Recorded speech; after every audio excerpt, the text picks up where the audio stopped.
Kembali bersama kami, pemirsa, sejumlah program andalan Prabowo Gibran mulai dari makan bergizi gratis, sekolah rakyat hingga koperasi Desa Merah Putih terus berjalan. Sementara itu hingga kini rakyat masih menagih janji 19 juta lapangan kerja.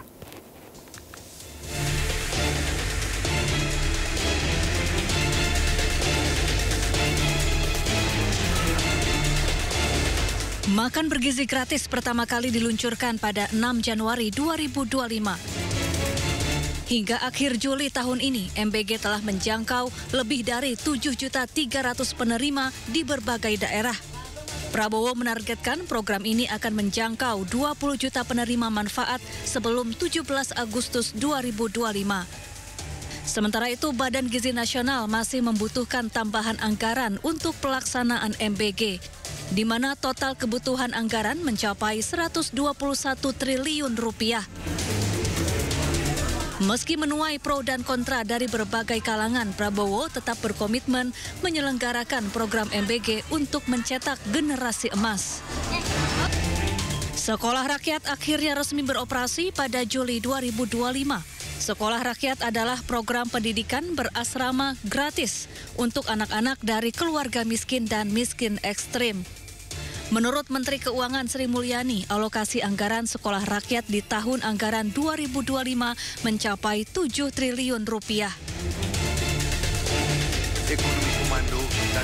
Koperasi Desa Merah Putih resmi beroperasi pada 21 Juli 2025. Koperasi ini dibentuk untuk meningkatkan ekonomi desa dan menyejahterakan masyarakat desa. Kopdes menyediakan gerai sembako dengan harga terjangkau, layanan simpan pinjam dan membantu petani meningkatkan produksi pertanian. Masyarakat mulai dari bayi hingga lansia kini bisa menikmati cek kesehatan gratis di puskesmas terdekat. Bahkan cek kesehatan gratis mulai dilakukan terhadap siswa sekolah. Program ini menargetkan 53 juta anak sekolah di seluruh Indonesia pada tahun 2025.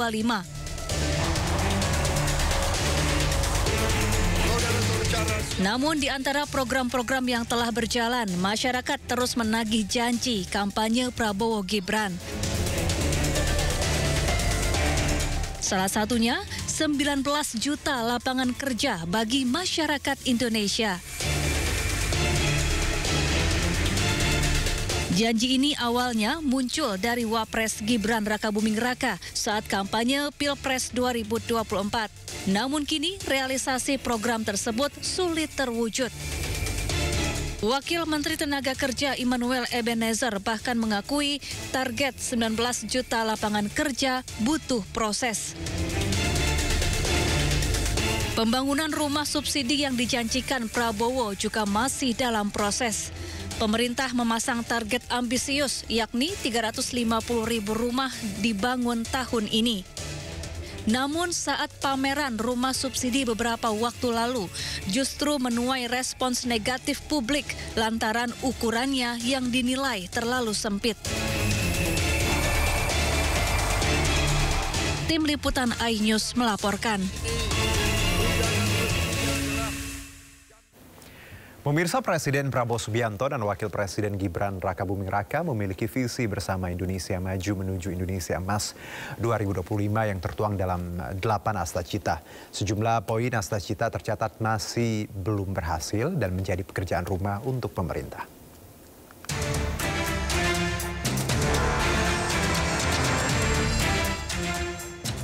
Presiden Prabowo Subianto dan Wakil Presiden Gibran Rakabuming Raka memiliki visi bersama Indonesia Maju menuju Indonesia Emas 2025.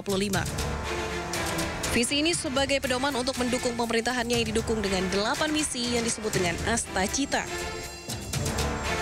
Dalam Astacita yang pertama berisi memperkokoh ideologi Pancasila, demokrasi, dan hak asasi manusia.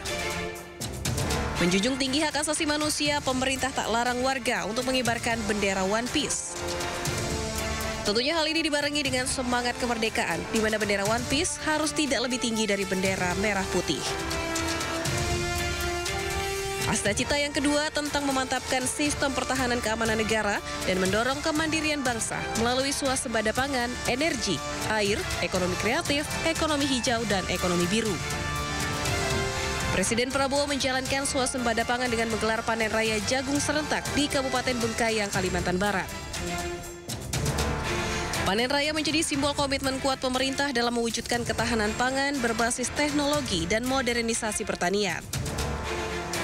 Astacita yang ketiga meningkatkan lapangan kerja yang berkualitas, mendorong kewirausahaan, mengembangkan industri kreatif, dan melanjutkan pengembangan infrastruktur. Sejumlah job fair yang diadakan pemerintah melalui Dinas Tenaga Kerja diikuti ribuan pencari kerja.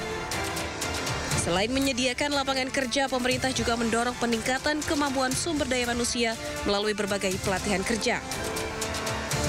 Astacita yang keempat memperkuat pembangunan sumber daya manusia, sains, teknologi, pendidikan, kesehatan, prestasi olahraga, kesetaraan gender, serta penguatan peran perempuan, pemuda, dan penyandang disabilitas.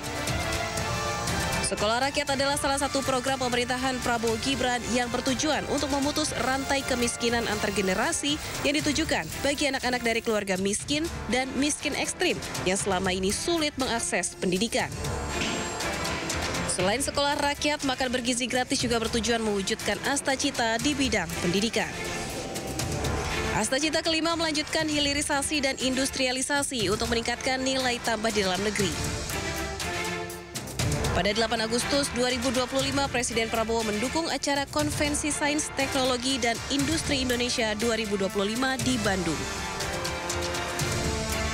Mobil maung Garuda buatan anak negeri yang digunakan Prabowo juga mencerminkan kekuatan teknologi pertahanan Indonesia yang menjadi simbol kebanggaan nasional atas kemandirian industri strategis.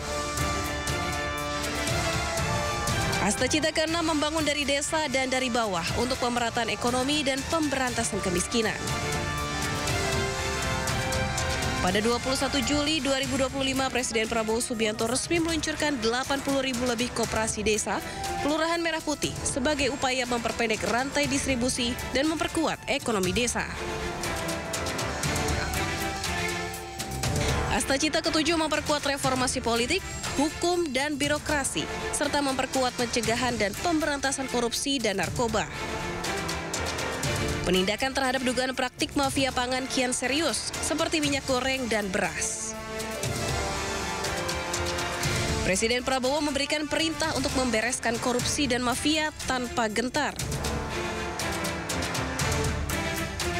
Astacita ke-8 memperkuat penyelarasan kehidupan yang harmonis dengan lingkungan, alam, dan budaya, serta peningkatan toleransi antar umat beragama untuk mencapai masyarakat yang adil dan makmur. Meski bukan gagasan eranya, namun Prabowo Subianto meresmikan terowongan silaturahmi yang menghubungkan gereja katedral dan Masjid Istiqlal dalam wujud toleransi antar umat beragama. Ke-8 Astacita ini disusun dalam rangka memajukan Indonesia dari segala sisi.